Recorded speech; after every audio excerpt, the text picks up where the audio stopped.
100 useful idioms. Ooh, hairy feet. Very hairy.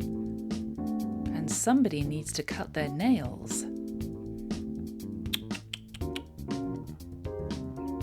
Idiom number 11. To be back on your feet. Those are not my feet, by the way. Yes, you look shocked. I'm not surprised. To be back on your feet is to feel better after having been unwell, either physically or emotionally. If you come across someone who has had an accident or who has been ill and is now better, you can say, "Ah, I see you're back on your feet again."